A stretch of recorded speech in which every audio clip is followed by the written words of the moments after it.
Oke, Assalamualaikum warahmatullahi wabarakatuh. Waalaikumsalam. Waalaikumsalam warahmatullahi wabarakatuh. Alhamdulillahirabbil alamin wassalatu wassalamu ala alihi washabihi ajmain amma ba'du. Alhamdulillah kita masih diberi kesehatan sama Allah, diberi keistiqomahan, diberi ketabahan sama Allah untuk tetap terus mengikuti kajian dan mengkaji ajaran Allah dan ilmu-ilmunya. Dan semoga apa yang sudah dianugerahkan sama Allah pada kita bisa bermanfaat dan menjadikan berkahan bagi banyak orang tentunya, terutama bagi diri kita sendiri. Amin amin ya rabbal alamin. Amin ya rabbal alamin. Allahumma sholli ala Sayyidina Muhammad wa ala alihi wasallam. Semoga kita dapat berharap hidup seperti harinya harapan hidup Rasulullah SAW, dan semoga dengan itu kita tergolong dari orang-orang yang istiqomah dan berakhir husnul khotimah. Amin amin ya rabbal alamin. Amin ya rabbal alamin. Pada pertemuan malam hari ini, temanya yang akan kita bahas yaitu ruh kehidupan yang akan dibawakan oleh Pak Sukri. Tentu seperti biasa, setelah pemateri ada diskusi, kemudian penutup. Nah, untuk mempersingkat waktu, saya persilakan monggo Pak Sukri untuk mengisi kajian pada hari ini. Tempat dan waktu saya persilahkan. Assalamualaikum warahmatullahi wabarakatuh. Waalaikumsalam warahmatullahi wabarakatuh. Jelas ya Ye, suaranya? jelas. Ya jelas sekali. Bismillahirrahmanirrahim. Alhamdulillahilladzi arsala rasulahu bil huda wa dinil haq liyudhhirahu 'ala dini kulli wa kafa billahi syahida. Asyhadu an la ilaha illallah wahdahu la syarika lah wa asyhadu anna Muhammadan abduhu wa rasuluhu la nabiyya ba'da. Allahumma shalli ala Muhammad wa ala Muhammad. Ya ayyuhal hadirun ittaqullaha haqqa tuqatih wa la tamutunna illa wa antum muslimun. Rabbis rohli sadri wa yassirli amri wahlul 'uqdatam min lisani yafqahu qawli. Kita bersyukur kehadirat Allah Subhanahu wa taala. Pada malam ini kita bisa bertemu di online ya. Semoga apa yang kita kaji nanti ini bermanfaat bagi kita, berguna untuk kehidupan kita, menambah kualitas keimanan kita dan ketakwaan kita kepada Allah, sehingga kita terus beristiqomah ini untuk mengkaji Al-Quran menurut sunnah Rasulnya, sehingga kita nanti terus istiqomah sampai akhir hayat kita menjadi husnul khotimah. Amin ya rabbal alamin. Mari kita teladani Nabi kita Muhammad SAW pada hari ini ya, hari bulan kelahiran beliau. Kita ucapkan selamat kelahiran Nabi kita Muhammad SAW. Allahumma sholli alaihi. Mari kita agungkan beliau, mari kita agungkan kehidupan beliau, mari kita teladani cara beliau hidup dan yang sudah menjadi contoh dalam kehidupan kita. Semoga kita dapat syafaatnya di dunia ini, gak di akhirat kelak. Amin ya rabbal alamin. Malam ini kita bicara tentang ruh ya.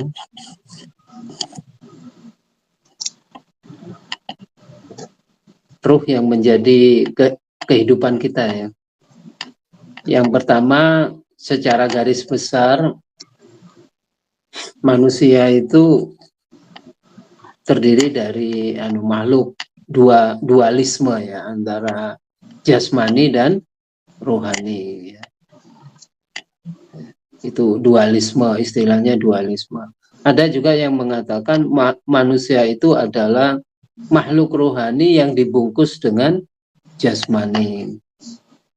Banyak ya, macam-macam sebenarnya terjemahannya apa itu manusia, tapi dari unsur jasmani dan rohani ini ada juga yang apa itu ya, makhluk apa ya,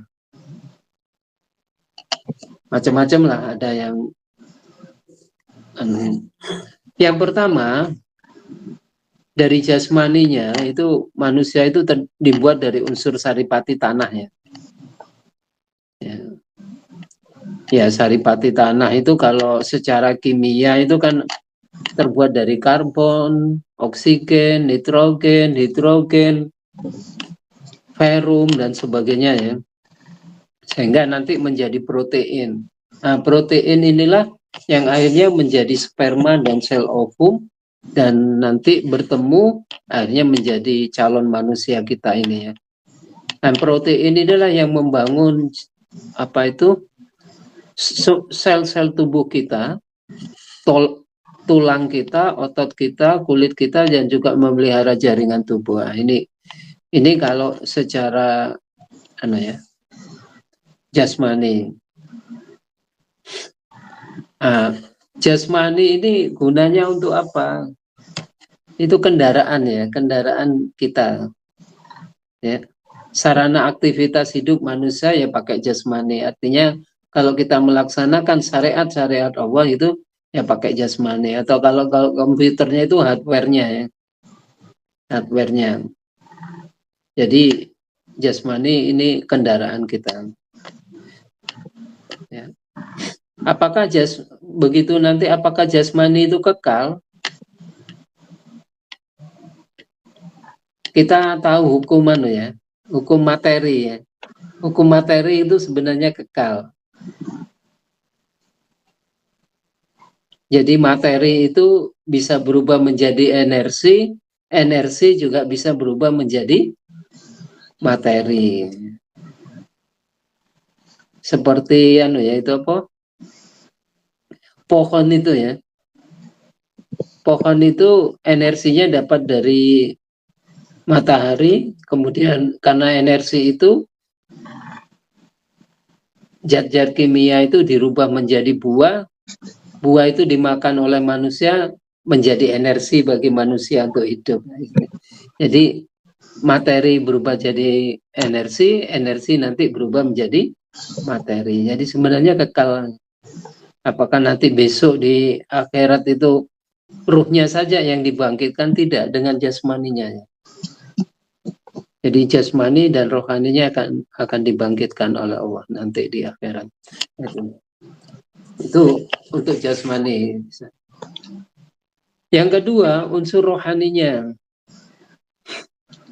Ini ada ayat pada surat Surat 17 ya, ayat 81. A'udzubillahi minasyaitonirrajim. Bismillahirrahmanirrahim. Wa yas'alunaka 'anir ruh. Mereka, orang-orang Yahudi, mempertanyakan tentang ruh. Ya, bertanya tentang ruh. Nanti itu ruh itu apa nanti ya. Kul, tegaskan Muhammad, ar-ruh min amri rabbi, bahwa ruh itu ya berdasarkan urusan Tuhanku gitu ya. Wa ma utitum minal ilmi illa qalila. Orang tidak diberi ilmu tentang ruh itu illa qalila, kecuali sedikit. Ini yang mengatakan sedikit Allah ya. Bagi kita itu banyak. Ayat ini juga bukan berarti kita dilarang untuk bicara ruh, enggak. Ayat ini hanya menjelaskan bahwa ruh itu nanti wawasannya luas gitu ya. Menyangkut apa saja itu ada ruhnya gitu. Ya. Jadi semua aspek kehidupan itu ada ruhnya. Kalau tidak ada ruhnya itu mati. Jadi ruh itu adalah ruh yang menghidupkan, ruh kehidupan. Semua ada itunya ya. Makanya kulir ruh min amri robbi. Ruh itu urusan Tuhanku, kata Allah. Wa ma'utitu minal ilmi illa qalila. Tidak diberi dan tidak diberi ilmu tentang ruh illa qalila, sedikit. Itu sedikit bagi Allah, bagi kita banyak. Bagaimana nanti kita bicara ruh itu melahirkan berbagai macam ilmu ya. Ilmu psikologi, ilmu neuroscience, ilmu macam-macam nanti.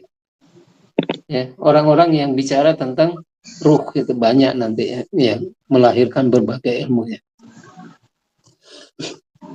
Ya itu. Ada lagi pertanyaan, ruh itu ciptaan Allah atau bukan? Nah, ini juga dipermasalahkan. Ya. ada ayatnya di Quran itu tidak ada keterangan bahwa ruh itu ciptaan Allah, itu tidak ada keterangannya. Makanya banyak orang mengatakan bahwa ruh itu bukan ciptaan Allah. Ya.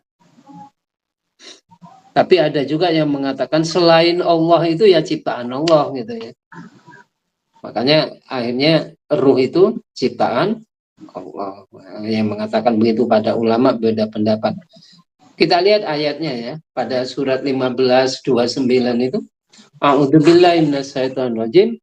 Fa idza sawaituhu wa nafakhtu fihi mir ruhi faqa'u lahu sajidin.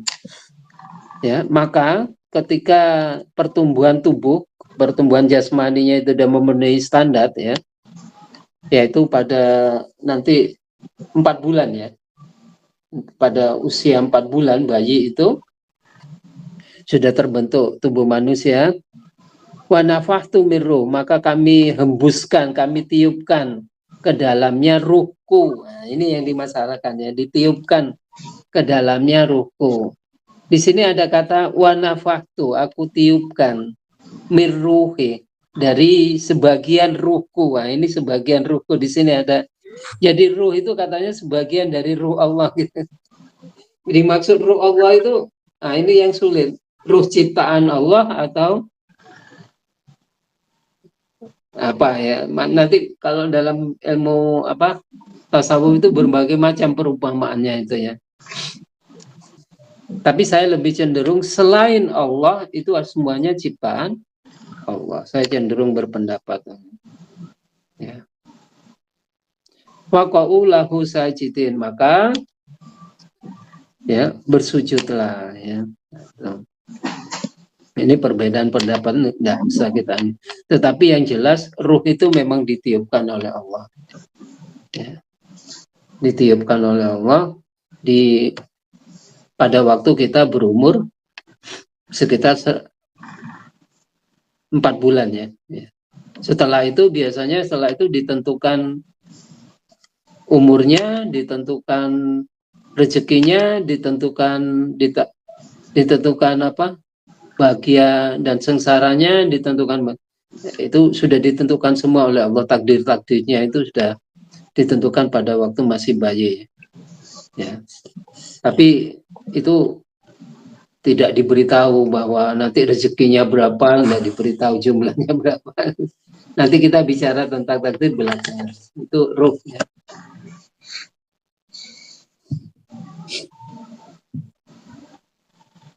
Ruh ini ya, ruh ini sebelum ditiupkan itu sebenarnya sudah ada dialog ya antara Allah dengan ruh untuk menerima amanah dinul Islam. Jadi sebelum ditiupkan Allah sudah berbicara dengan ruh itu ya. Ini ayatnya kan pada ayat berapa itu? Al-Ahzab ya 72.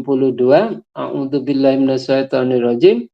Inna aradnal amanata, sesungguhnya kami telah menawarkan amanah alas samawati, kepada alam semesta, wal ardi, bumi, wal jibali, dan gunung-gunung, fa'abaina, maka mereka abai ya, enggan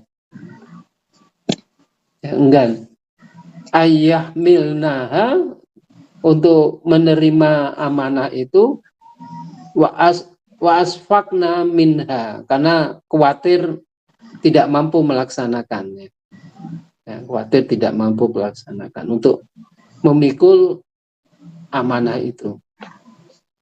Wa hamalahal insanu, tetapi manusia mau memikulnya. Terus dikatakan lagi innahu kana doluman jahula. Nah, karena manusia menerima itu maka dikatakan sesungguhnya manusia itu keberana dolim dan bodoh. Ya. Tapi yang ini tidak semuanya manusia dolim dan bodoh karena menerima itu. Jadi ruh itu sudah ditawarkan dan bersedia untuk mengamalkan dinul Islam. Makanya kalau kita beragama Islam berarti sudah cocok dengan perjanjian kita. Kemudian juga ruh itu sudah bersaksi tentang keadaan Allah ya. Itu pada Al-A'raf 172 itu ya.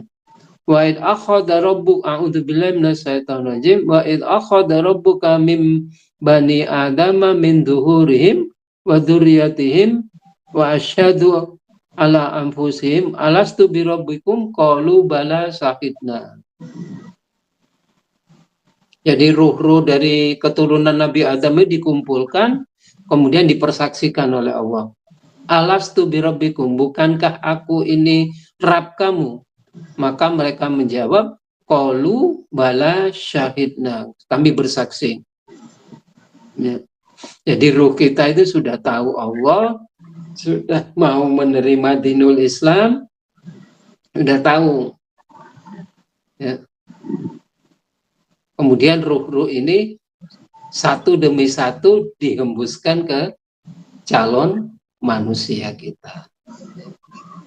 Nah, ini dihembuskan. Makanya biasanya begini, kalau orang-orang itu ya, kalau orang hamil dan sebagainya itu, kita berdoa ya, Rabbi habli minas sholihin gitu ya. Semoga kita itu ditiupkan ruh yang orang-orang yang soleh gitu. Ditiupkan, diberi ruh-ruh orang yang soleh gitu. Ada yang berpendapat seperti itu ya. Ini gimana nanti kita bicarakan masalah itu ya. Ya. Jangan sampai kita diberi ruh yang calon bukan anak soleh. Apakah begini ini benar? Kita nanti bicarakan. Tapi kita bicara tentang ruhnya. Itu. Kemudian jadi ruh ini sudah ada sebelum calon bayi sudah ada ya. Allah tinggal meletakkan gitu ya. Nanti iki tubuh letakkan di sini, ini tubuh ini di sini gitu ruhnya. Dan ruh itu sudah bersaksi kepada Allah dan ruh itu sudah siap menerima dinul Islam sebagai tatanan kehidupannya itu. Kemudian ada yang bertanya, di mana letak ruh di dalam tubuh? Ya. Letaknya itu di mana? Ya. Letaknya itu di otak. Di lapisan kulit otak ya. Apa itu istilahnya? Kortek apa itu? Di lapisan jadi di lapisan berapa senti itu ya, di otaknya. Yang jelas di otak. Ya.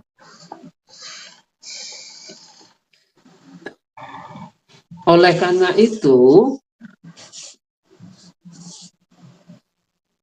ketika kalau ruh itu lagi dicabut gitu ya, dicabut gitu, makanya dalam hal ini ketika ruh itu dicabut sudah sampai ke kerongkongan ya. Kalau sudah sampai di kerongkongan itu di kerongkongan itu ada namanya batang otak. Nah, batang otak ini fungsinya adalah mengatur semua kerja organ.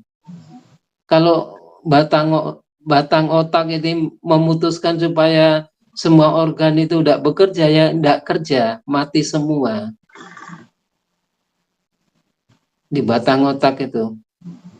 Makanya kalau ruh itu sudah sampai di kerongkongan atau di batang otak ya, ayatnya kan ada itu. Pada surat 5683 itu ya, ayatnya apa? Falaula idza balaghatil hulqum.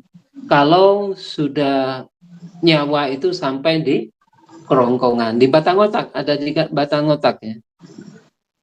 Di batang otak. Itu orang kalau sudah nyawanya sampai di batang otak, kata Allah sudah tidak ada gunanya minta maaf. Ya memang sudah waktunya ya, sudah. Kalau sudah di batang otak nanti batang otaknya putus, maka mati orang itu, sudah mati. Ada lagi pada ayat kiamat itu, kalla idza balaghatit taroki. Kalau apa itu sudah sampai di kerongkongan, sama ya, taroki dan hulkum itu leher atau, nah di leher ini ada batang otak, di atas leher ini ada batang otak. Ya. Makanya batang otak ini adalah akan berpisah dengan kehidupan dunia itu karena di batang otak. Pada saat ini apa itu, pada saat lagi nazak begini nih, ruh di batang otak itu biasanya kasapnya dibuka ya. Kasapnya dibuka. Kalau orang sudah mau meninggal itu biasanya kasapnya dia sudah bisa melihat malaikat Israel, penjabut nyawanya udah terlihat ya.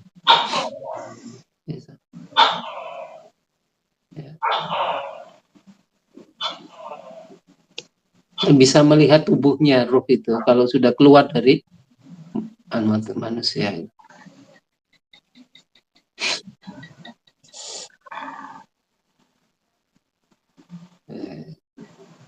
Makanya ada ayat mengatakan bahwa nahnu aqrabu min hablil warid ya. Saya lebih dekat daripada urat leher kamu gitu ya. Ya. Ini berarti Allah itu yang mengontrol hidup matinya orang gitu ya. Allah itu, karena mengontrol hidup matinya orang itu fungsi dari batang otak. Ya. Jadi otak itu dibagi 3 ya, otak besar, kemudian otak kecil untuk keseimbangan. Nah, batang otak ini fungsinya adalah mengontrol mengontrol kehidupan, mengontrol semua kerja organ. Kalau sudah kata batang otak sudah memerintahkan berhenti, ya semua organ sudah berhenti bekerja. Makanya dikatakan bahwa aku lebih dekat daripada urat lehernya. Ya. Jadi Allah itu lebih dekat dengan kehidupan kita ya, dan kematian kita yang mengatur itu di sana ya. Ya, itu.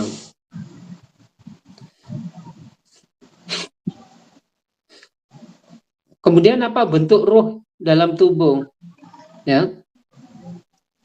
Ketika ruh telah ditiupkan dalam tubuh dan tinggal di otak, kemudian mengontrol semua organ, semua tubuh kita menjadi, kalau di kepala, ruh itu nanti akan menjadi akal pikiran. Kalau di paru, dia akan menjadi nafas. Nanti kalau di mata, dia jadi penglihatan. Kalau di telinga, dia menjadi pendengaran. Jadi semuanya disebar ke dalam tubuh, ya. Karena adanya ruh itu, maka timbul kesadaran. Itu yang, jadi ruh ini yang mengontrol semuanya.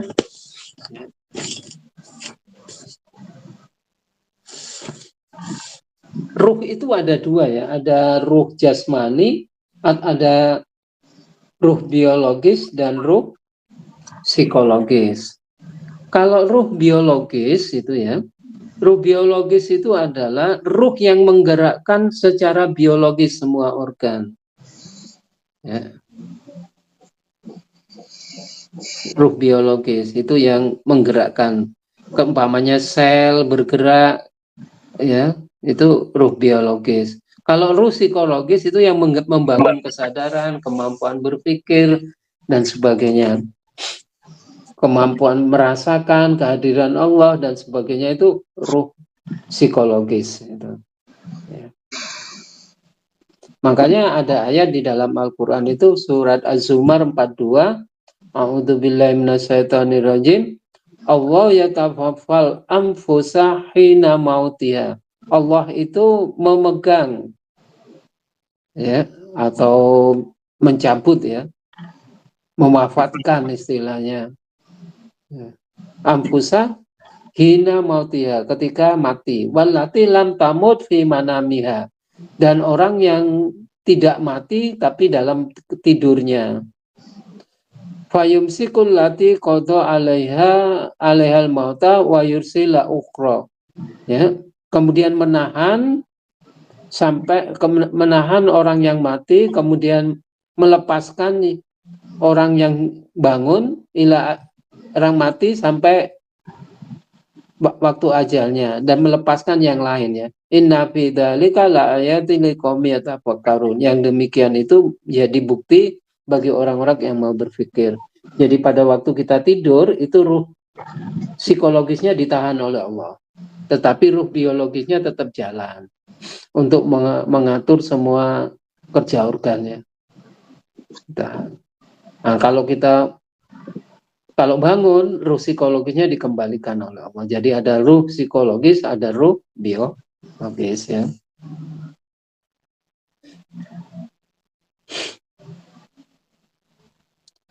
Betul. Apa sih hubungannya ruh dan jasad? Nah, ini ya. Hubungan keduanya ini sangat erat ya, terutama kalau terjadi di otak ya. Jasad tanpa ruh menjadi mati ya. Keduanya saling tergantung. Bila jasad sakit, maka ruh juga ikut sakit. Ya.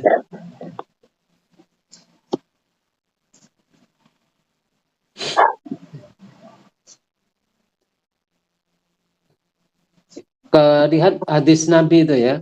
Inna fil jasadi mudghah fa idza fasadat jasadu kullu fa idza soluhat jasadu kullu ala wa hiya qalbu. Yang dimaksud qalbu di sini otak ya. Bukan jantung. Karena yang mempengaruhi semua mengatur tubuh itu dari otak. Makanya sungguhnya di dalam jasad itu ada segumpal daging, otak maksudnya. Kalau dia rusak, maka rusaklah semuanya. Kalau dia baik, maka baiklah semuanya, kata hadis ini. Nah, otak itu kalau sudah rusak sedikit aja, ya. Kalau yang sebelah kiri itu ada sumbatan, maka akan jadi stroke ya. Sebelah kanan, tubuh sebelah kanan. Kalau yang kanan yang stroke, maka tubuh sebelah kiri yang stroke kalau ada sumbatan ya. Makanya itu sangat berpengaruh semua di ya. Sedangkan kalau organ yang lain seperti jantung, paru dan sebagainya itu kalau rusak itu masih bisa digantikan mesin ya. Tapi otak nggak bisa digantikan oleh mesin. Itu ada pemain basket itu yang jantungnya diganti mesin ya, jantungnya diganti mesin. Itu bisa hidup berapa bulan. Di YouTube ada itu. Setelah dapat organ jantung, kemudian jantungnya diganti jantung yang baru, itu baru mesinnya sudah diangkat. Begitu juga yang lain. Begitu juga hati. Hati itu fungsinya banyak. Tetapi dia kalau rusak itu hati itu bisa tumbuh ya, disayat gitu nanti tumbuh kayak yang rusak diambil dia tumbuh kayak tanaman ya, bisa kembali lagi gitu. Itu hati ya. Begitu juga ginjal juga bisa diganti dengan ginjal orang yang lain ya, atau diganti dengan ginjal mekanik mesin dan sebagainya. Makanya yang berpengaruh ke semua tubuh itu adalah otak. Begitu juga kalau orang mati ya, orang mati itu kalau jantungnya nggak berdetak, nggak langsung mati. Tapi kalau otak yang rusak, langsung mati ya. Apalagi kena batang otak ya. Langsung mati.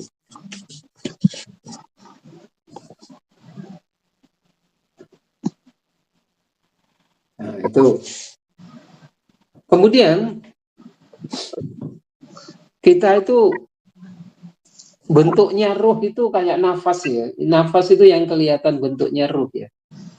Nafas ya. Kalau nafas keluar itu berarti kita sedang mati ya. Kalau nafasnya masuk berarti kita hidup.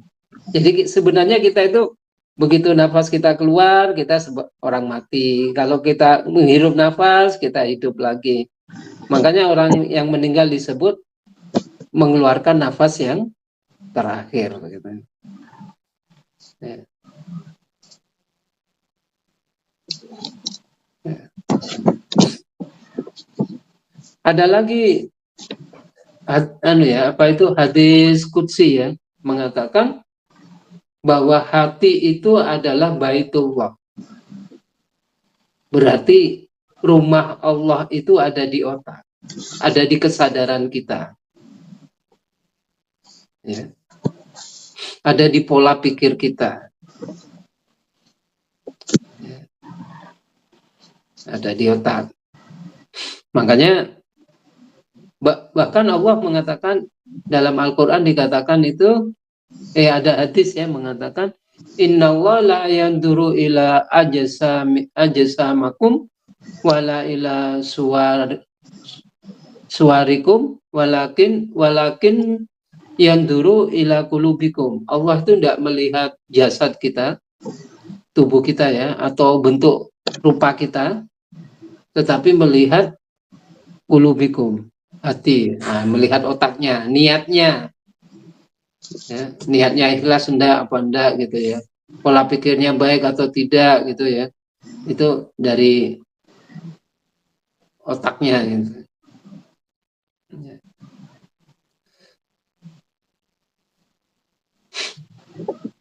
Makanya dikatakan bahwa Allah itu seperti saya katakan tadi, Allah itu lebih dekat dari urat leher kita. Nah, itu. Yang kedua, Allah bersama manusia dimanapun kau berada. Karena memang Allah itu ada di otak kita ya. Kalau kita ingat Allah ya, maka Allah ingat kita. Kan itu kan ada ayat Quran. Apa itu ayatnya? Fadkuruni adkurkum kan gitu. Kalau kamu ingat aku ingat kamu gitu. Ya, kalau otak kita ingat Allah, maka Allah kan ingat kita gitu. Ya. Jadi kalau kita selalu ingat Allah berarti kita selalu bersama Allah ya dimanapun kita berada. Kalau kita melihat segala sesuatunya itu ada eksistensi Allah, ya berarti kita di otak kita selalu ada Allah gitu ya. Makanya nanti kita disebut ihsan itu ya. Beribadah seakan-akan kita melihat Allah, kalau tidak bisa maka seakan-akan kita selalu diawasi Allah. Nah itu.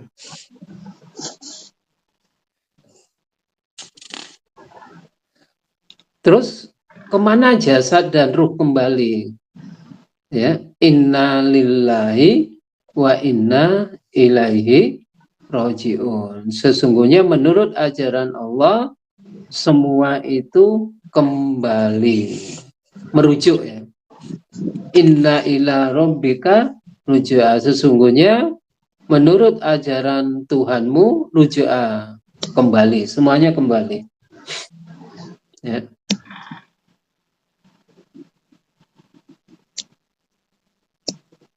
Jadi nanti kalau orang sudah mati setelah meninggal dibawa ke alam kubur, setelah para pelayatnya pulang, 3 langkah pulang, ruh itu dikembalikan ke jasad manusia itu.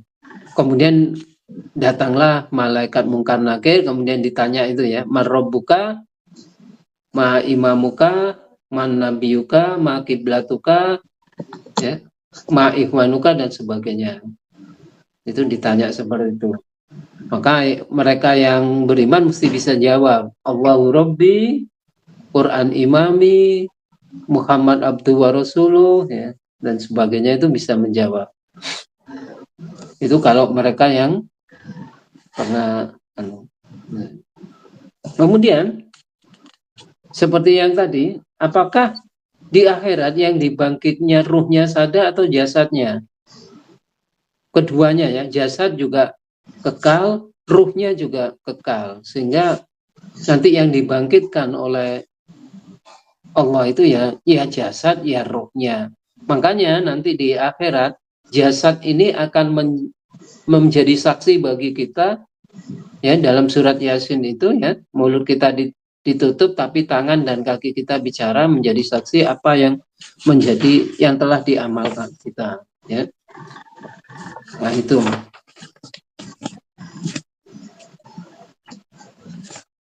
Kemudian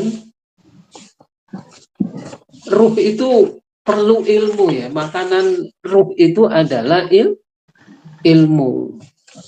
Itu makanan ruh.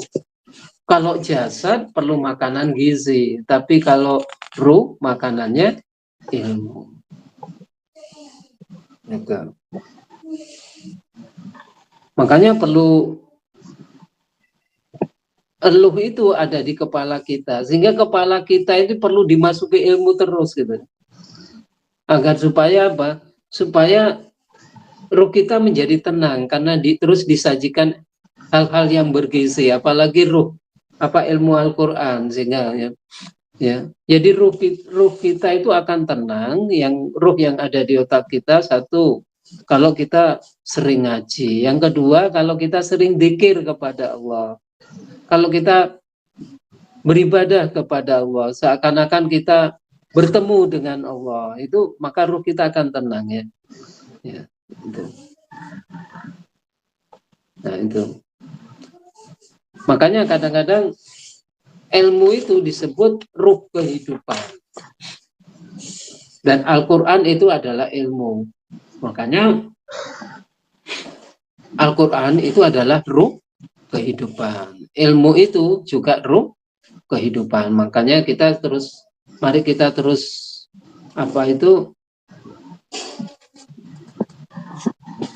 terus mencari ilmu, memperdalam ilmu, mempelajari Al-Quran, sehingga ruh kita bisa terpenuhi gizinya. Bukan hanya gizi tubuh kita, tetapi gizi ruh kita, gizi otak kita, gizi hati kita, atau kolbun atau otak kita terpenuhi terus. Nah, inilah kelak yang menghadap kepada Allah nanti, ruh dan jasad kita.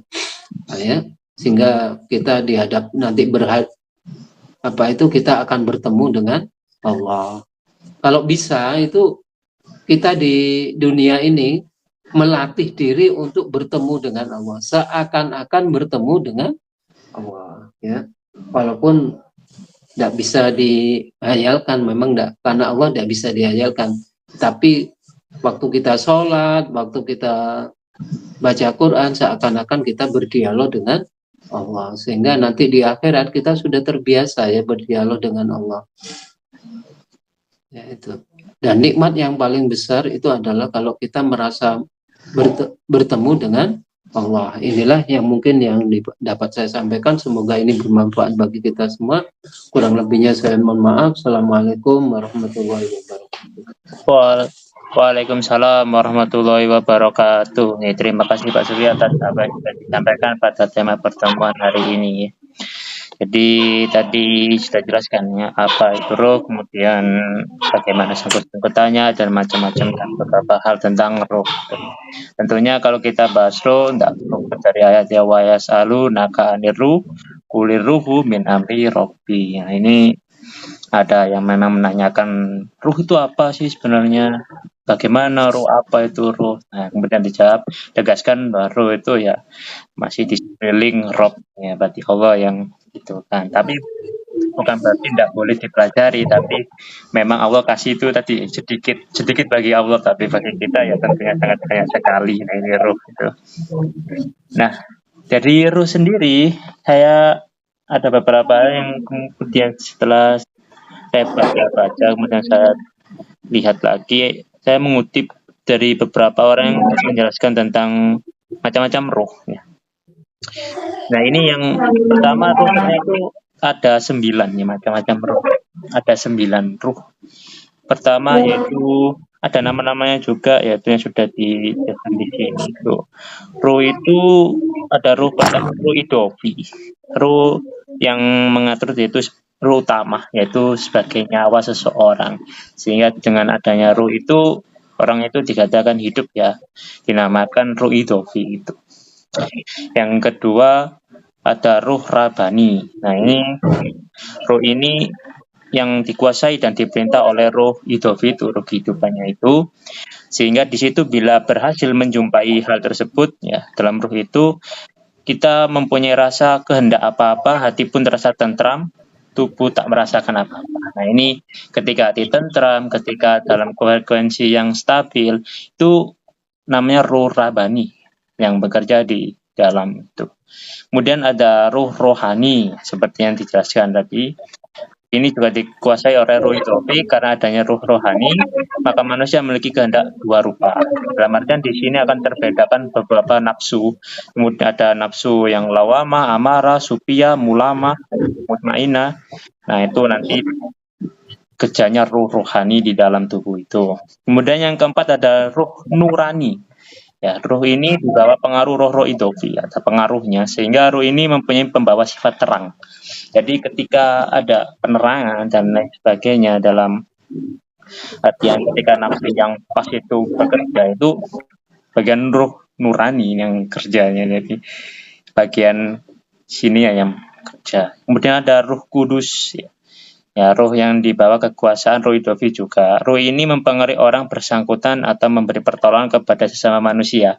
Jika ketika kita mempunyai sifat mau ingin menolong, kemudian ada belas kasih atau hal-hal yang serupa dengan itu kerja ruh kudus atau ruh suci di dalam diri ini yang bekerja, sehingga timbullah sifat-sifat demikian. Kemudian ada ruh rahmani. Nah, ruh ini disebut juga ruh pemurah itu. Nah, ini mempengaruhi manusia bersifat sosial dan suka memberi. Jadi dinamakan ruh rahmani ketika dalam kerja diri ini ada sifat sosial, suka memberi dan sebagainya yang sejenis dengan itu, kerjanya ruh rahmani ketika dalam tubuh ini fase kerjanya di situ. Kemudian ada ruh jasmani. Ini juga memang menguasai dalam artian darah, saraf, kemudian empedu, mulai itu kelenjar, kemudian cairan dan sebagainya, ruh jasmani. Sehingga kerja tubuh ini bisa, kalau istilahnya di kesehatan itu kan ada apa namanya, anatomi tubuh ya, organ-organ yang dimana kerjanya mempunyai kerja masing-masing. Nah itu sehingga kita bisa gerak, melihat, berbicara, mencium, merasakan dan sebagainya. Kemudian ada ruh nabati, yaitu untuk mengendalikan perkembangan dan pertumbuhan darah. Jadi seorang berkembang, kemudian seorang itu bertumbuh, itu ada kerjanya ruh nabati di dalam ini, sehingga manusia itu bisa berkembang dan bertumbuh sampai batas waktu tertentu tentunya. Kemudian ada ruh rewani, itu untuk menjaga raga kita, sehingga itu bersangkutan dengan seorang itu melakukan kegiatan, tidur, dan sebagainya. Nah itu 9 dari tulisan 9 roh manusia atau macam-macam roh manusia. Menjelaskan bahwasanya roh itu dibagi 9. Nah, tapi ada lagi Kiai Haji Husain Ilyas itu bilang roh itu bagi 3. Nah, dibagi 3.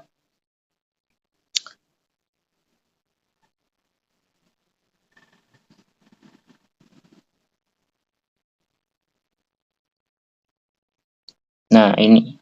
Ruh itu bagi 3, mutajaridah, mutafariko, dan mutasorifah.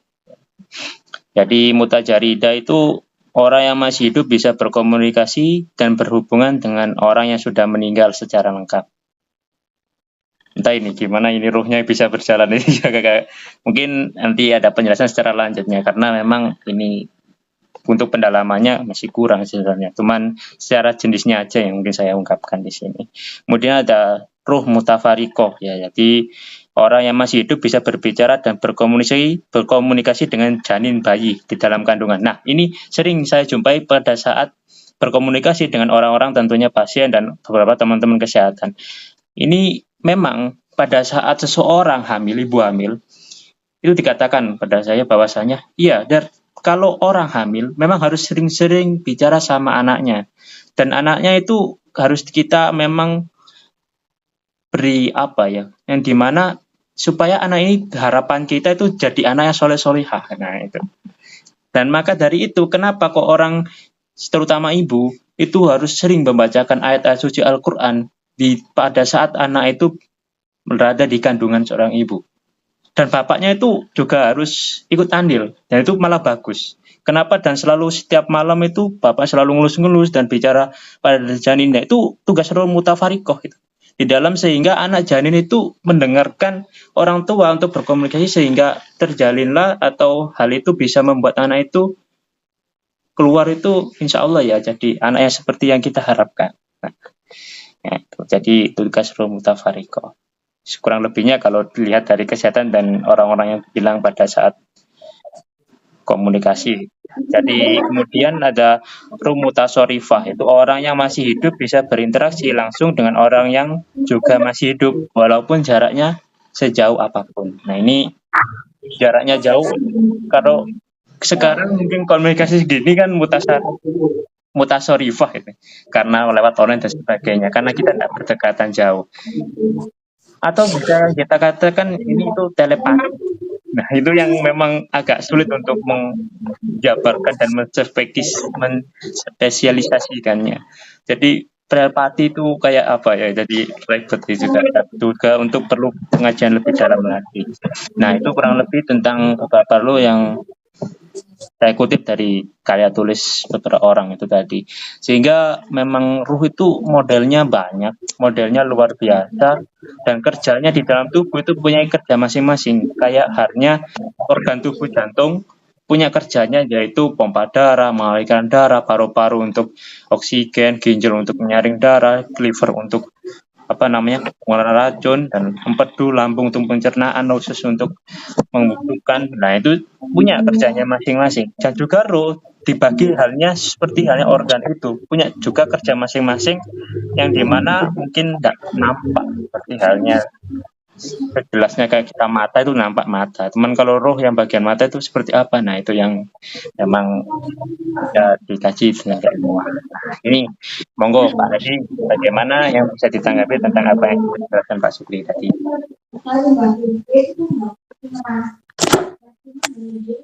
Assalamualaikum warahmatullahi wabarakatuh. Waalaikumsalam warahmatullahi wabarakatuh. Yang dimaksud pembagian tadi itu sebenarnya menyangkut satu kemampuan ruh dan sifat ruh gitu ya. Jadi ruh itu punya kemampuan dan ruh itu punya sifat. Ya. Nah, sifat Allah itu karena ruh itu dari Allah, maka sebagian sifat-sifat Allah itu melekat pada ruh. Sifat kasih sayang umpamanya itu ada pada ruh. Ya. Sifat berilmu, kemampuan berilmu ada, bisa menerima ilmu ada. Ya. Menciptakan, bisa manusia itu menciptakan. Ya. Ya. Jadi kalau kita mempelajari itu sifat 20 itu wujud kidam bako mukhalafatul lil hawadisi qiyamu binafsihi wahdaniyat kudrat iradat berkehendak ilmu kalam berbicara itu semua sifat-sifat Allah itu tembus kepada kita ya. Makanya kita bisa merasa sedih dan sebagainya itu memang diberi oleh sifat ruh. Itu sifat-sifat ruh ya. Dan ruh ini punya kemampuan kalau dilatih ya. Kalau dilatih. Makanya kadang-kadang orang bisa komunikasi jarak jauh, ilmu telepati itu bisa dilatih ya. Saya sebagai pengobat tukang terapi itu kadang-kadang dengan teman-teman itu pengobatan jarak jauh itu bisa dilakukan ya dengan pelatihan pernapasan dan sebagainya, itu kita melaksanakan jarak jauh itu bisa. Ya. Ya. Dengan pelatihan. Jadi begitu juga orang-orang tertentu itu bisa bicara jarak jauh ya. Telepati itu bisa, memang ada latihannya. Jadi itu menyangkut kemampuan ruh dan sifat ruh. Kemudian karena itu dinamakan ini padahal itu sifat ruh. Kemampuannya banyak ya. Jadi sebenarnya kemampuan dan sifat ruh itu titipan dari Allah, dipercikkan sedikit gitu loh. Kita bisa melihat, Allah bisa melihat, kita juga bisa melihat, tapi penglihatan kita terbatas, penglihatan Allah tidak terbatas. Kita bisa mendengar, Allah juga mendengar, itu ya. Jadi sifat-sifat Allah itu ada pada ruh. Apa yang melihat itu mata? Unda, yang melihat itu ruh. Ya. Makanya kalau ruhnya sudah habis, mayat itu ya, mayatnya ruhnya sudah dicabut, apa mayat itu bisa melihat, bisa mendengar? Matanya tetap ada, jantungnya tetap ada, semuanya tetap ada, otaknya juga ada. Ruhnya begitu dicabut dan meninggal, tidak bisa semuanya. Jadi yang melihat, berkemampuan, kemudian mendengar, ikut merasakan itu ruh. Kemampuan ruh dan sifat ruh. Itu semua titipan Allah ya. Makanya kalau kita bicara sifat 20 itu, ruh itu hayat, hidup. Ya kita hidup karena adanya ruh. Tapi hidup kita terbatas. Kalau Allah maha hidup. Gitu. Sifat 20 itu. Ya. Makanya itu termasuk sifat ruh. Ya. Dan kemampuan bisa dilatih. Ya. Ya. Makanya ruh itu bisa menjelma menjadi akal, menjadi apa itu rasa, bisa. Itu semua dari sifat-sifat ruh. Nanti dinamai ini. Kalau ada apa itu orang yang bisa bicara dengan bayi dan sebagainya, loh ya bisa. Kalau ibunya mesti merasakan itu. Ya. Makanya bayi itu harus diajak omong memang. Bayi dalam kandungan diajak omong, dibacakan, dilus-elus, kemudian dibacakan ayat Al-Quran, didoakan, semoga jadi anak yang soleh dan sebagainya.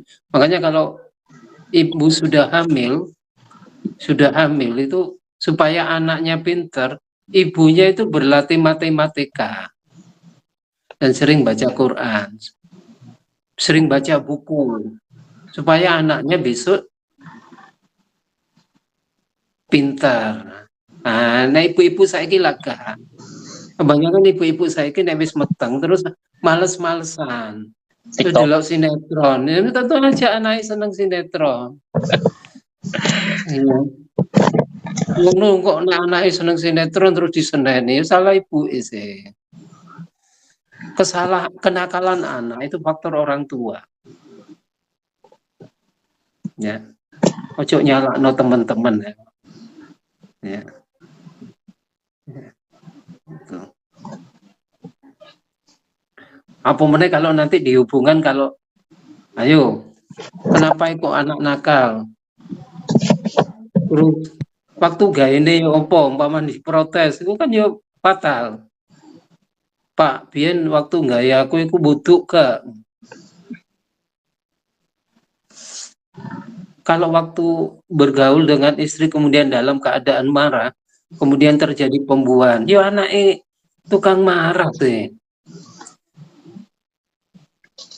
Bapak ibu gaya anak waktu itu sumpek.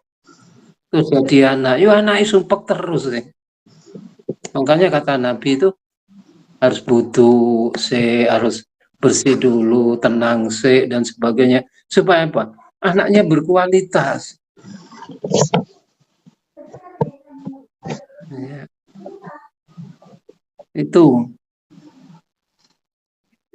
Ya, nah itu tanggapan saya ya itu. Jadi, terima itu kasih. kekuatan ruh dan Ya, sifat-sifat roh. terima kasih banyak Pak Sugri atas tanggapannya. Jadi banyak ya ternyata ruh itu sebenarnya banyak, nggak 9 aja kalau memang masuk pada sifat dan kemampuan ruh ini. Jadi memang sudah kalau dijabarkan lagi bisa sampai banyak sekali. Nah, ini semakin menarik ini untuk dari apa yang sudah dijelaskan tadi mungkin bisa berkembang nanti. Ini Pak Hadi monggo dilanjut langsung aja. Ya. Assalamualaikum warahmatullahi wabarakatuh. Waalaikumsalam warahmatullahi wabarakatuh.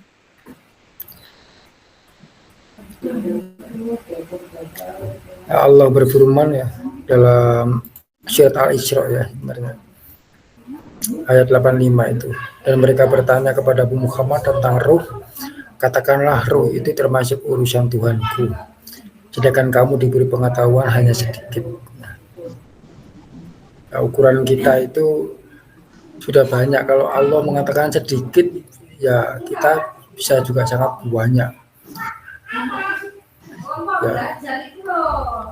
Dari yang dipaparkan tadi itu sebenarnya juga pengetahuan tentang roh ya. Antara roh kemudian jiwa, ada nyawa, ya ini perlu kita pelajari juga ya. Mengenai roh ini suatu bagian zat yang berasal dari Tuhan, dari Allah yang ditiupkannya ke dalam setiap makhluk ciptaannya untuk membuatnya ada dan hidup.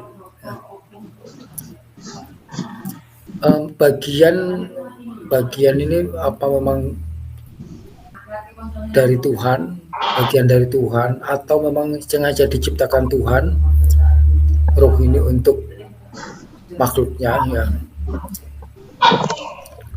Jadi memang Pak Sugri bisa dua kemungkinan, apa ini ciptaan Allah atau itu bagian dari Allah sendiri. Makanya dikatakan Allah itu lebih dekat dari urat nadi. Urat nadi ini kan ciptaan ya, fisik ya. Nah, lebih dekat lagi. Ya, jangan-jangan sudah menyatu itu antara dengan roh itulah Allah. Gitu. Nah, nanti kalau begitu bisa jadi kita arahnya nanti manusia itu adalah Allah, di dalamnya ada Allah. Nah, itu juga keliru juga kalau saya berpikir itu adalah Allah ya. Tapi saya memahami juga itu bagian dari eksistensi pencipta itu. Di roh kehidupan yang mengisi dalam relung-relung setiap ciptaannya, ada roh di sana. Ya baik itu yang makhluk hidup bergerak seperti kita, hewan, tumbuhan, atau yang seperti benda mati padahal dia juga hidup seperti batu, seperti benda-benda yang sepertinya nggak bisa berkembang atau berubah, dia sejatinya hidup itu. Bahkan ada juga kan ayat Al-Quran kalau gunung itu kalau dibacakan ayat Allah itu bisa meledak seperti itu, berarti kan mereka hidup.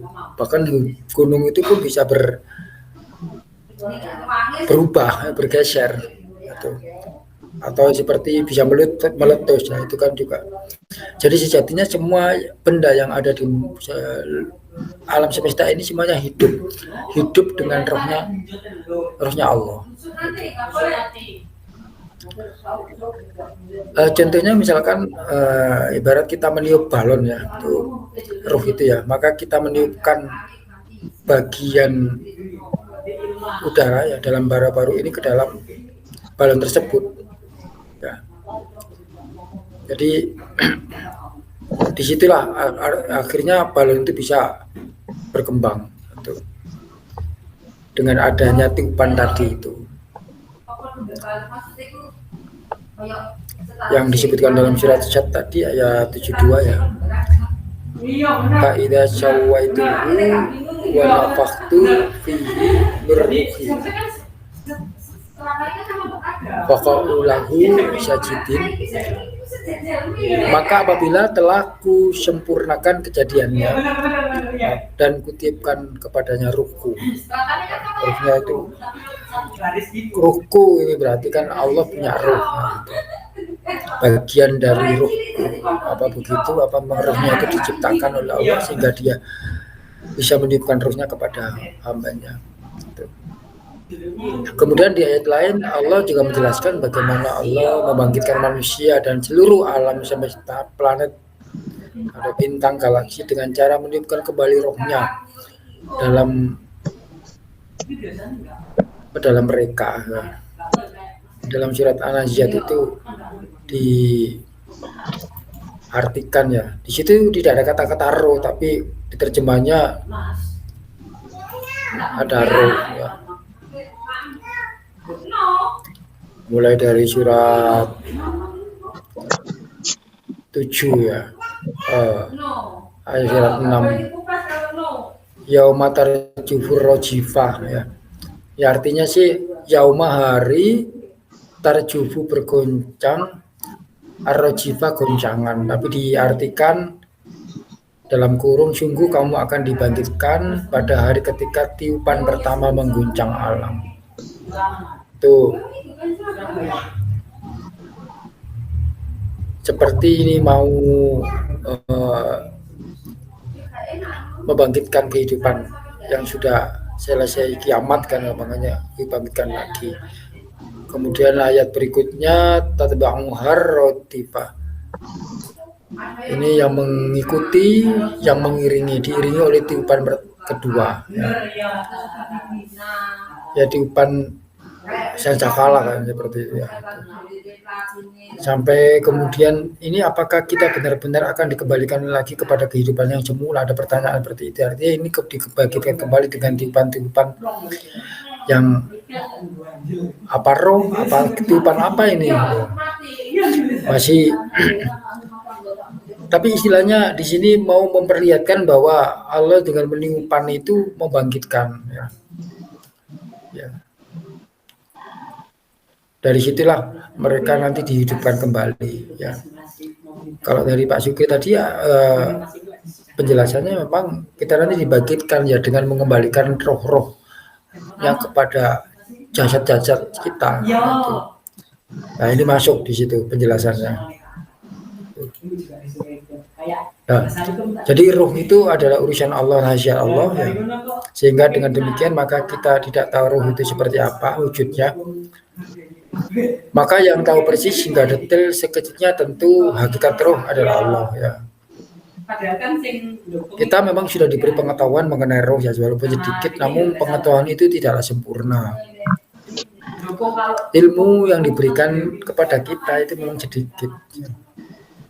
Namun sedikit menurut Allah ya menjadi amatlah banyak sekali menurut kita. Jadi makanya kita banyak belajar kan, jadi banyak tambahan-tambahan ya. Dan roh manusia itu kalau meninggal akan diurus langsung oleh Allah. Ya. Jadi kembali kepada Allah. Jadi semua roh itu kembali kepada Allah. Saya memahami itu. Kembali tadi innalillahi wa inna ilaihi rajiun itu kembali. Jadi roh itu tidak gentayangan, nggak mungkin gentayangan. Dia kalau rohnya yang gentayangan itu kan nggak mendasar, keliru. Sangat tidak mungkin ya, kalau lalai misalkan ada orang mati kemudian nggak kembali, gentayang kemana, itu sangat tidak mungkin ya. Karena Allah Maha Kuasa, Maha benar-benar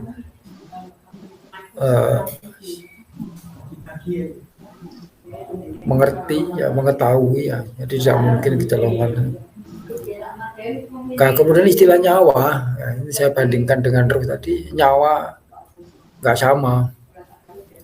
Nyawa ini arahnya ke jiwa ya, yang berbeda dengan roh. Nyawa, jiwa ini sebutan lain dari nafsu. Ya, yang dicabut oleh malaikat itu nyawa, jiwa ya, bukan rohnya. Roh nggak bisa dicabut, roh itu haknya Allah, hak prerogatif Allah. Jadi ruh tetap urusannya Allah. Kalau penjelasan tentang tugas malaikat di dalam Al-Quran di surat An-Naziat itu malaikat mencabut roh ya, mencabut roh dengan keras ya. Wan nazi'ati gharqa, dia mencabut ini yang mencabut nyawa,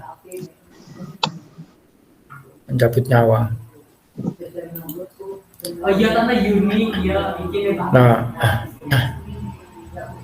kemudian nafsu yang diterjemahkan sebagai nyawa di atas berasal dari kata Arab. Nafsu mufrad jamaknya anfus. Nufusun dapat diartikan nyawa, jadi tubuh dari seseorang. Darah, ada niat orang dan kehendak atau keinginan atau kecenderungan atau dorongan hati yang kuat. Itu termasuk bagian dari nyawa itu. Secara istilah nafsu itu sesuatu yang lembut ya, latifah, yang ada pada diri seorang yang menimbulkan keinginan atau dorongan-dorongan hati yang kuat untuk memuaskan kebutuhan hidupnya, baik kebutuhan jasmani maupun rohani. Misalnya keinginan makan, minum, disanjung, dihargai, dan sebagainya. Karena itu sering disebut juga hawa nafsu ya, yang kita sudah pernah pelajari kalau nggak salah ya. Ada nafsu mutmainah, cenderung kepada berbuat baik, nafsu lawama, nafsu yang tercela ya. Ada juga nafsu amarah ya, yang mengajaknya untuk berbuat dosa. Jadi itu nafsu ya. Nah, ketika nafsu-nafsu tadi itu tergantung dari suasana jiwa.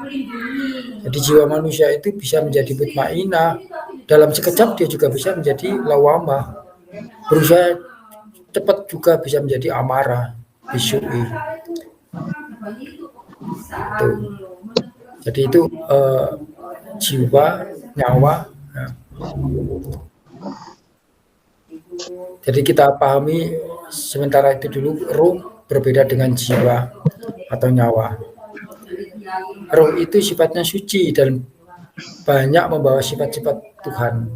Karena itu ruh urusan Tuhan, bukan urusan malaikat. Yang diperkenankan dijabut malaikat itu ya nyawa jiwa, bukan ruhnya. Gitu. Kalau nafsu tadi kan tergantung pada situasi dan kondisi ya, yang dialami oleh jiwa ya, atau dinamakan kondisi kejiwaan. Maka kenapa orang yang sudah amat lemah ya, semangat hidupnya, jiwa hidupnya lemah sampai tidak nafsu makan, tidak nafsu ngapa-ngapain ya, biasanya cepat meninggal. Ya. Baik karena tubuhnya melemah terus maupun akhirnya bunuh diri ya, karena itu tadi jiwanya sudah melemah, nyawanya sudah enggak semangat lagi ya. Tapi ruhnya masih ada, tetap ada, ruhnya enggak berubah, ruhnya akhirnya meninggal. Coba kita analogi pakai HP ya, mungkin lebih mudah ya. HP ini bisa hidup, HP kita berfungsi atau karena menurut prinsip tubuh manusia. Coba kita ada casing atau fisik atau piranti keras HP adalah bagaikan jasad kita. Kemudian ada operational system pada HP, ada sistem di dalamnya, itu nyawa atau jiwa kita. Dan aplikasi pada HP ya, aplikasinya itu perwujudan nafsu kita ya, ada nafsu nonton, nafsu media sosial, nafsu dengar musik, nafsu game, macam-macam itu. Semua aplikasi nafsu itu dijamin HP Anda hanya, kalau nggak ada itu ya kosong. Jadi sejatinya manusia itu ya punya nafsu semua ya. Tuh, kalau nggak ada ya kosong, nggak ada ya, hanya sekedar HP aja isinya, nggak ada aplikasi. Nah, bagaimanapun begitupun Iya saya. Iya nanti ngapain?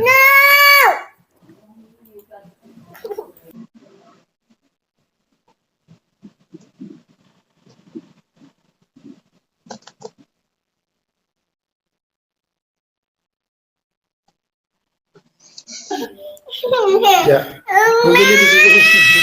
Oke. Ya. Oke. Oke, Pak Adi, terima kasih atas tanggapan dari ya tema pada pertemuan hari ini. Oke. Jadi Pak Adi tadi apa? Pertama yaitu apakah ruh itu memang bagian dari ciptaan Allah, memang sudah diciptakan tersendiri, memang sudah ada bagiannya sendiri, atau memang ini bagian dari Allah. Nah, ini gimana? Tadi juga sempat dijelaskan bahwasanya kalau seumpama kan memang ada juga kayak sisi jenar dan sebagainya yang mengatakan karena memang ini bagian dari Allah sehingga Allah itu ada di dalam tubuh ini, jadi menganggap bahwasanya manusia yaitu sampai anggap dirinya itu Allah. Nah, itu bagaimana nanti penjelasannya? Nah, Pak Hadi tadi agaknya kok kurang, nggak mungkin kan karena manusia ya beda sama Allah. Nah, itu bagaimana penjelasannya? Nah, kemudian jiwa atau nyawa itu dengan ruh itu beda. Kayak dianalogikan seperti halnya kayak HP tadi, jadi HP itu hidup baterainya, tapi kalau softwarenya itu ada dan hardwarenya ada, itu bagian yang berbeda. Apakah memang ruh dan nyawa dan jiwa itu kayak kolbu dan Iya. nafsu, dan memangkah apakah seperti itu dan lain sebagainya. Nah, itu mungkin nanti dijelaskan kembali. Dan satu lagi untuk ini, kan memang ini apakah rumor atau memang benar seperti itu atau hanya opini? Karena orang itu pas hamil atau sedang mengandung dan sebagainya, kan kayak kalau ibu dan bapaknya tidak boleh membunuh hewan dan sebagainya supaya nanti anaknya tidak sampai seperti yang dibunuh itu, hewan yang dibunuh itu. Atau perilaku bapaknya pas saat ngandung ini, istrinya ngandung, itu memang lebih baik dan direkomendasikan untuk bisa jadi orang yang lebih baik supaya nanti ngaruh sama anaknya. Nah, ini kan gimana ya, karena beberapa hal yang dimana itu nggak langsung saut paut, kayak mamanya pembuahan itu kan selnya yang langsung terpadu dan jadi. Tapi kalau pas keadaan hamil kan nggak langsung ini. Padahal kayak pemanya bapaknya membunuh ular itu saat istrinya hamil. Tapi kan kondisinya jauh bapaknya dan ibunya. Nah, ini apakah ada pengaruh dan lain sebagainya? Nah, ini mau dijelaskan Pak Sukri untuk dari beberapa yang dijelaskan Pak Adi dan apakah itu tidak, monggo. Ya, assalamualaikum warahmatullahi wabarakatuh. Waalaikumsalam warahmatullahi wabarakatuh. Kalau diumpamakan itu ya, ruh itu sebenarnya kayak listrik aja ya. Jadi orang itu kalau robot ya, kalau listriknya mati kabeh. Ya. Jadi listrik itu mempengaruhi semua yang ada di dalam tubuh itu. Begitu listrik masuk otak, kemampuan otak jalan. Begitu listrik itu masuk kehendaknya jalan gitu ya. Begitu listrik masuk ke dalam livernya jalan gitu. Jadi itu sudah pembagian kerjanya itu begitu dimasuk listrik, semua pembagian kerjanya jalan. Ya, sudah jalan. Kayak begitu. Begitu listriknya dicabut, ya entek kabeh gak jalan. Ya. Jadi ruh itu kayak begitu. Makanya ruh itu kalau dari bahasa itu dari kata arya. Arya itu kayak angin. Ya, angin, terjemahnya angin, ria. Ya, angin. Atau ruh itu sebuah kemampuan ya. Kemampuan artinya kemampuan menggerakkan, kemampuan menghidupkan, kemampuan ya mengaktifkan segala sesuatu. Itu namanya ruh. Ya, sebuah kemampuan. Jadi Allah itu memberi kemampuan kepada kita. Begitu ditiup, seret gitu ya, di kayak listrik ngono. Terus kita punya kemampuan macam-macam gitu loh. Kemampuan ini, terus kemampuan ini nanti berkembang sesuai dengan perkembangan biologisnya gitu. Waktu kecil mungkin karena perkembangan otaknya belum bagus ya, nggak bagus Mas Yan. Tapi begitu besar, otaknya bagus, makin cerdas gitu. Berkembang kemampuannya itu. Sesuai dengan perkembangan biologisnya. Ya. Jadi itu semacam kemampuan begitu itu. Ya. Atau ruh itu kayak cahaya gitu ya. Jadi begitu cahaya dihidupkan, terang semua gitu. Nggak semuanya bisa terang kecuali yang terhalang dari cahaya itu. Semacam itu. Makanya kadang-kadang ruh itu disebut nur. Ya, cahaya. Ya. Makanya kadang-kadang disebut, makanya dikatakan ruh itu punya kemampuan mendengarkan, menciptakan dan sebagainya yang disebut sifat-sifat itu. Ya. Jadi ruh itu sebuah kemampuan. Ya. Wujudnya kayak bagaimana itu gak ngerti karena itu kemampuan. kemampuan menggerakkan. Kayak sampai sekarang itu listrik itu, ini lampu kok bisa hidup ya karena ada arusnya gitu. Tidak ada orang yang bisa melihat arusnya sampai sekarang. Tapi dibuktikan bisa. Hanya arusnya kayak apa itu tidak bisa. Sampai sekarang nggak bisa. Seperti juga, adakah orang yang sampai sekarang itu melihat atom? Tidak ada yang bisa melihat atom. Tapi ngomong atom, apa ngomong elektron, nggak ada orang bisa melihat elektron. Bisa dibuktikan bisa adanya elektron. Tapi elektron itu dibuat dari apa? Tidak bisa. Macam-macam. Jadi kayak begitu. Jadi ruh itu sebuah kemampuan. Tapi kayak apa ya? Yang jelas kemampuan yang diberikan Allah ke dalam tubuh kita. Bisa berjalan, bisa dan sebagainya, itu semua kemampuan sesuai dengan gambaran Allah. Ya. Makanya Allah menciptakan itu, Allah menciptakan manusia sesuai gambarnya. Gitu. Sesuai kehendak Allah diberi kemampuan ini sesuai rencana Allah. Kau nek wis tak kayak ngene, tak setiup ngene, kau iso ngene gitu. Sesuai dengan kehendaknya gitu. Batasanmu no kene, kemampuan no kene gitu. Itu seperti itu. Nah, kemudian orang-orang untuk umpamanya kemampuan berkehendak, kemampuan kepingin rapi, kemampuan apa disebut nafsu. Ada itu kemampuan roh gitu ya. Kemampuan berpikir disebut pikiran gitu. Karena kemampuan mendengar disebut pendengaran gitu. Padahal itu semua ya kemampuan-kemampuan yang memang diberikan oleh Allah. Begitu dicabut itu, organnya itu ada, tapi nggak bisa habis.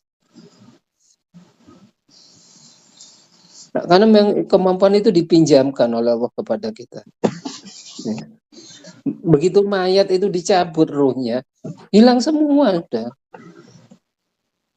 Hilang semua. Nah, itu nanti dikembalikan oleh Allah pada itu menjadi hasil karya kita gitu kan. Tubuh kita akan, kalau tubuh kita ini digunakan untuk ibadah dan sebagainya, ya menjadi saksi bahwa tubuhnya digunakan untuk ibadah dan sebagainya, menjadi saksi itu. Ya, itu. Nah, inilah mungkin yang bisa saya jelaskan. Kalau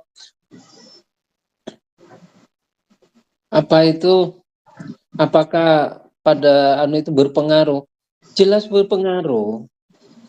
Pada waktu kita suami istri bersetubuh dalam keadaan marah, emosi, itu berpengaruh.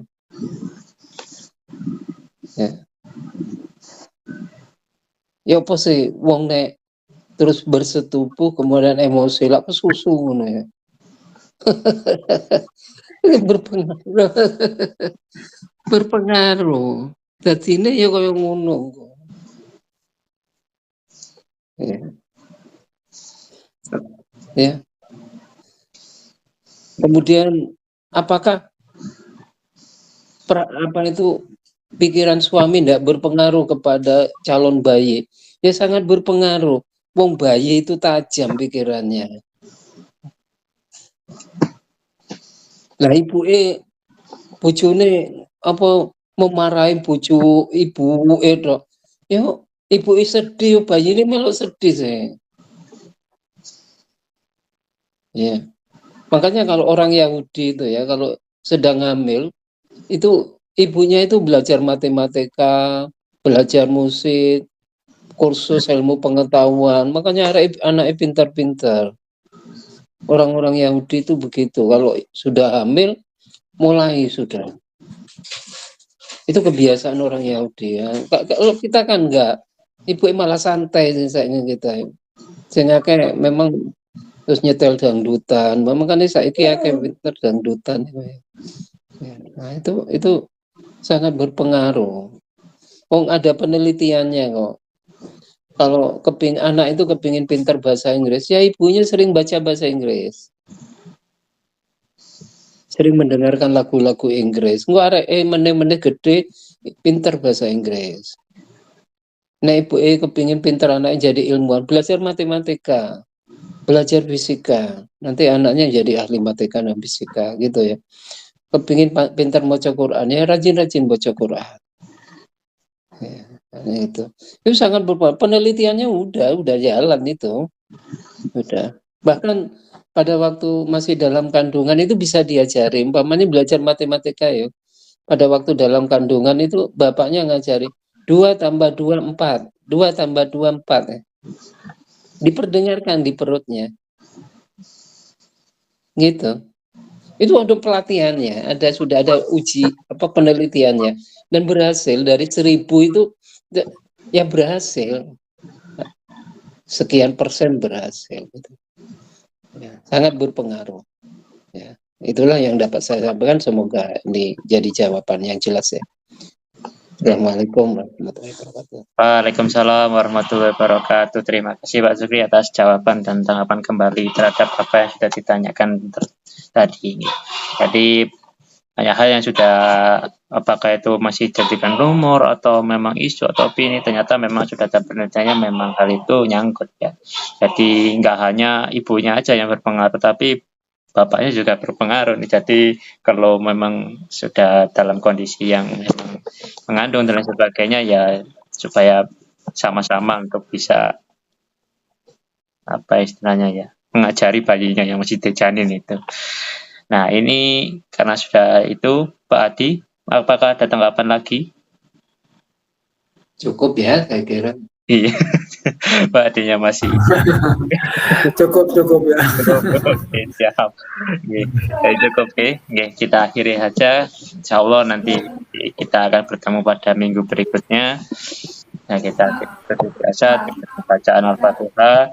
Kita doakan semoga saudara-saudara kita yang sedang berada di fase di agama Allah, sedang berada dalam kesulitan dan banyak hal, semoga mereka semua bisa menemukan solusinya dan diberi bimbingan sama Allah, sehingga mereka semua bisa melaksanakannya dan menyelesaikannya dengan baik. Amin, amin, ya rabbal alamin. Saya tutup kajian hari ini, semoga membawa manfaat dan keberkahan. Ini salah dari saya sendiri, yang benar dari Allah. Kita tutup dengan bacaan Al-Fatihah. Al-Fatihah. A'udzu billahi minasyaitonir rajim. Bismillahirrahmanirrahim. Alhamdulillahirabbil alamin. Maliki yaumiddin. Iyyaka na'budu wa iyyaka nasta'in. Ihdinas siratal mustaqim. Siratal ladzina an'amta 'alaihim ghairil maghdubi 'alaihim. Alhamdulillah, semoga dengan bacaan tersebut kita dapat memberikan banyak manfaat dan tentunya Allah memberkahinya. Sekian dari saya tutup kajian ini. Assalamualaikum warahmatullahi wabarakatuh. Waalaikumsalam warahmatullahi wabarakatuh.